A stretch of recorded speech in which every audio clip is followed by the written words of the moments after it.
Le grand entretien avec Maxime Gouffet, qui est patron de MDW, qui est accompagné de Amandine Closon, qui est en charge du marketing et du partenariat. Bonjour. À vous deux. MDW, Maxime Gouffet, qu'est-ce que c'est? Bonjour Michel. Alors, MDW, déjà ça veut dire My Data Works. Ouais. On est une société de conseil et de services qui est spécialisée sur les solutions de la donnée, donc de data et d'intelligence artificielle, mais plus généralement aussi d'applications sur le cloud. Concrètement, on accompagne nos clients qui ont des besoins d'optimisation, par exemple, de processus métiers ou de processus d'entreprise et qui ont besoin de se moderniser. Et pour les aider à se moderniser, on met en place des solutions qui vont utiliser leurs données et qui vont utiliser de l'intelligence artificielle pour justement optimiser leur processus. Quelle est l'histoire de cette société? Comment a-t-elle été créée?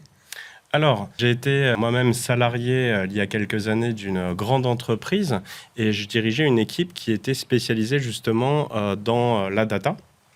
Et à cette époque-là, il y avait déjà un vrai engouement sur le sujet. Il y avait beaucoup d'entreprises qui s'intéressaient au sujet de la data. Et je trouvais à l'époque que les sociétés de conseil et de services étaient un petit peu en manque d'innovation. Et du coup, j'ai ressenti un besoin de créer une offre de service un petit peu plus innovante, un petit peu plus en avance de phase. Et du coup, par contre, je manquais un tout petit peu d'agilité et de latitude pour le faire. Et du coup, j'ai créé ma propre société et j'ai créé MDW en 2020. Donc, pour l'anecdote, c'était juste 2 mois avant le Covid, donc 2 mois avant le Très pertinent. On peut malheureusement pas planifier ce genre de choses. Donc au début, vous pouvez imaginer le démarrage bien sûr, ça a été très difficile, mais au final, on a eu une demande client qui a été très importante et donc du coup on a persévéré et ça nous a permis, vous voyez là, ça fait 4 ans qu'on existe, on a une croissance très forte. Ouais, on va voir ça de plus de 40%, donc on va voir ça tout à l'heure avec Virginie Mas. Qu'est-ce que c'est qu'un fournisseur de services et de conseils? Alors, un fournisseur de services et de conseils, c'est une société qui va accompagner un client dans la définition d'un besoin et ensuite qui va lui proposer et concevoir des solutions et les mettre en œuvre pour répondre à ce besoin.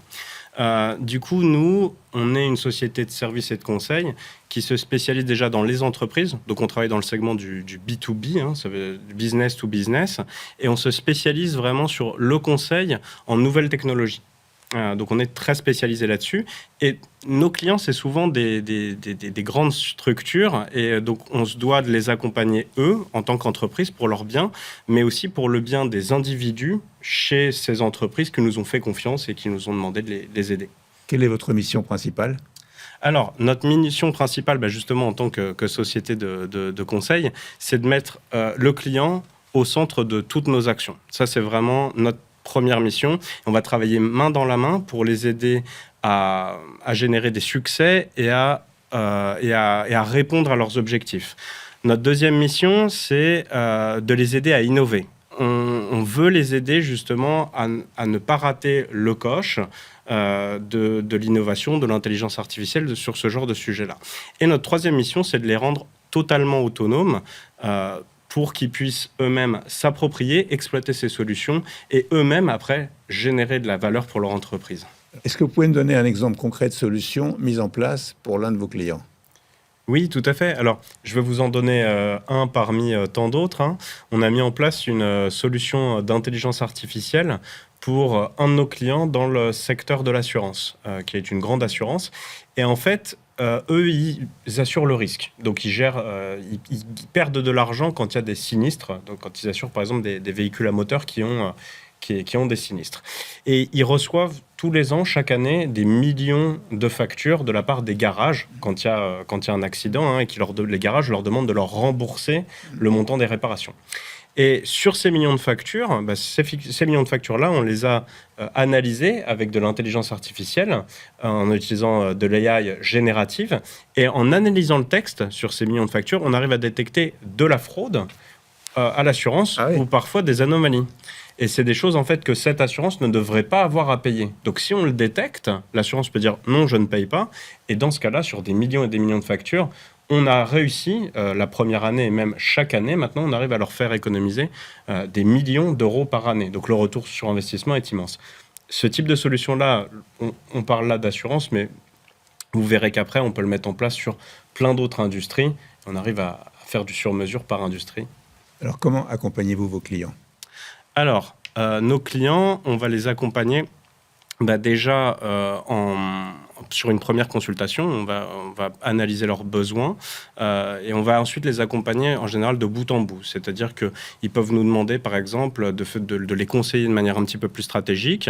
On va aussi concevoir des solutions pour eux, on va les implémenter. Et on va les supporter aussi tout au long de cette implémentation, mais aussi après, une fois que la solution a été déployée. Et enfin, ce qui est très important pour nous, c'est vraiment la dernière phase, c'est l'adoption. Toutes ces solutions d'intelligence artificielle qu'on met en place, il faut que le client puisse se l'approprier. Et pour ça, on va mettre en place des programmes de formation continue pour que tous ces collaborateurs soient totalement formés et autonomes et pour que nous, on puisse lui remettre les clés et avoir terminé notre mandat. Alors, vous allez me dire qui sont vos clients dans un instant. On va voir les chiffres de votre société d'abord avec Virginie Mas et on se retrouve juste après. Créée en 2020, la société MDW est aujourd'hui présente dans 3 pays. L'entreprise travaille au quotidien avec 50 collaborateurs. MDW compte 1,3 million d'utilisateurs des solutions qu'ils intègrent. Enfin, la société a réalisé 6,5 millions d'euros de revenus en 2023 et a enregistré une croissance annuelle du chiffre d'affaires de plus de 40%. Virginie nous dit que votre croissance est de plus de 40%, c'est impressionnant. Oui, tout à fait. C'est une croissance, en fait, depuis notre création, on a une croissance à 2, voire 3 chiffres en fonction de l'année. Comme vous l'avez dit, on a aussi une cinquantaine de collaborateurs maintenant. C'est lié à la confiance, à la confiance de nos clients et à la demande de nos clients essentiellement. Alors, qui sont vos clients ? Alors, nos clients, ils sont issus de plusieurs secteurs d'activité, en fait, d'un grand nombre de secteurs d'activité.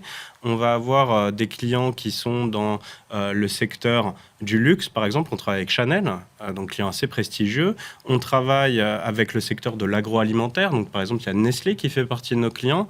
On travaille aussi avec des clients comme Téléperformance dans le domaine des services et plein d'autres industries comme par exemple les banques, les assurances, le retail, les administrations publiques, le tourisme et plein d'autres secteurs. Le point commun, en fait, parce qu'on gère quand même beaucoup de secteurs d'activité finalement, mais le point commun de tous ces clients-là, c'est qu'ils ont tous le besoin en fait d'extraire de la valeur de leurs données, par exemple avec de l'intelligence artificielle, et ça va leur permettre soit de créer des nouveaux produits, des nouveaux services, et ça va, ou alors d'optimiser des coûts, par exemple, de faire des économies. Alors, votre société est basée à Genève, est à la fois en France et aussi en Espagne ? Oui, tout à fait. Ça, vous rayonnez sur 3 pays ? Alors, je vais laisser ma collègue Amandine répondre. Merci. Oui, Amandine donc, qui est à Madrid. Exactement. Ouais. Nous sommes présents actuellement en France, en Suisse et en Espagne. Mais c'est vrai que, comme l'a dit Maxime, on travaille avec des entreprises qui couvrent les principaux marchés internationaux. Mais voilà, nous sommes présents pour l'instant sur ces 3 pays. Quelles sont les valeurs de l'entreprise ? Alors, pour les valeurs de l'entreprise, je peux citer l'humain, tout d'abord. C'est vrai que, voilà, comme l'a dit Maxime, on travaille, on délivre des solutions qui sont pour des entreprises de très grande taille. On veut que ces entreprises fassent du chiffre, forcément. Mais derrière, nous, on va travailler avec les employés de ces entreprises et on veut mettre à leur disposition des solutions qui vont améliorer leur environnement professionnel et leur carrière au sein de cette entreprise. J'aimerais mentionner l'intégrité et l'éthique. L'intégrité car nous délivrons des solutions que nous-mêmes mettrions en place pour notre société. Et éthique car on ne va pas se mentir, l'intelligence artificielle, ça peut faire peur aux gens. Et on sait que derrière, il y a quand même un paramètre humain qui est très important pour nous de prendre en compte. Mais c'est pas contradictoire, mais difficile de penser intelligence artificielle et humain. Oui, disons qu'on a besoin des humains pour mettre en place ces solutions. Et c'est le capital le plus important. Enfin, c'est la ressource la plus importante. En fait, pour nous, l'intelligence artificielle, c'est pas forcément une finalité, c'est surtout un outil. Et c'est juste un outil de digitalisation comme un autre. Comme avant, on faisait des calculs sur un boulier chinois. Après, on est passé à la calculette, l'ordinateur. Et maintenant, l'intelligence artificielle, c'est juste l'étape d'après. Quelles sont les différences avec vos concurrents ? Alors, on se distingue de la concurrence à travers notre culture d'innovation et d'agilité. On parle énormément d'intelligence artificielle générative dernièrement. Il faut savoir qu'il y a 2 ans, MDW, c'était la première société en Europe à implémenter une solution d'intelligence artificielle générative pour l'un de ses clients Enterprise avec l'utilisation de Microsoft Cloud. Et c'est vraiment grâce à notre réactivité face aux évolutions du marché qui nous a permis de faire ça. Ensuite, je dirais notre étroite collaboration avec les leaders du secteur, tels que Microsoft et Databricks. On connaît parfaitement leurs produits et aussi on connaît les cas d'usage spécifiques des industries de nos clients qu'on a déjà mis en place et c'est vraiment ça qui va nous permettre de faire avancer les projets. Ensuite, je vais citer notre équipe de consultants qui est aussi qualifiée que passionnée par leur métier.